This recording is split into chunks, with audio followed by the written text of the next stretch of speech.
Let's get more on the Ukraine situation now from CBS News national security analyst Juan Zarate. He is in our Washington bureau. Juan, good morning. Good morning, Vanita. Good morning, Anthony. There's been a lot of debate in terms of the effectiveness of economic sanctions. A lot of people pointing to the situation with Iran. What do you think? Will economic sanctions work?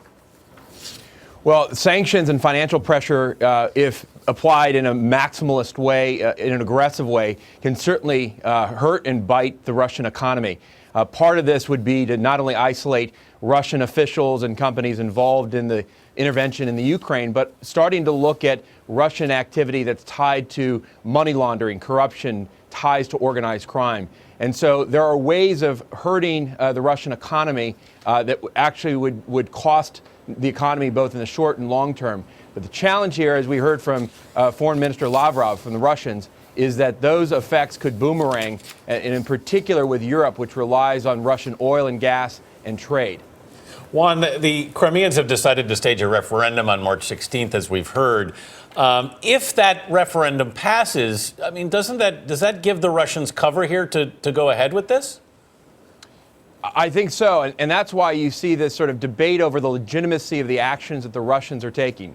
President Putin, in his discussions with President Obama, has talked about the illegitimacy of the revolution in Kiev, or the turnover of power, and the toppling of Yanukovych, the former president of the Ukraine. You also have the Russians arguing that they are in Crimea to defend Russian citizens and interests. And if, in fact, the Crimeans have this referendum and vote to join the Russians, there is an argument on the Russian side that they are simply protecting the will of the people in Crimea. And so this is a challenge of both legitimacy and a crisis of power in Crimea. You know, in the global market, a lot of people are pointing to the fact that the United States has vulnerabilities too if there are economic sanctions. I think one of the questions people are wondering is, how does Putin view the United States? I mean, does he see us as weak and these economic sanctions as not really something that will hurt the country? Well, I think in the first instance, President Putin knows that the game in the Ukraine, and in particular in Crimea, is being played on his battlefield, and that he has, in essence, the upper hand. He has Russian troops and naval forces in Crimea.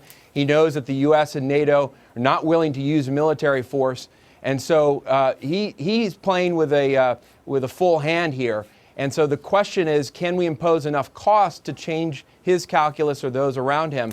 And I think he may be calculating at this point that we're not willing to do that. He's seen the signals from Europe, and in particular the Germans and the British, that they're not willing to go as far with sanctions as the U.S. might be.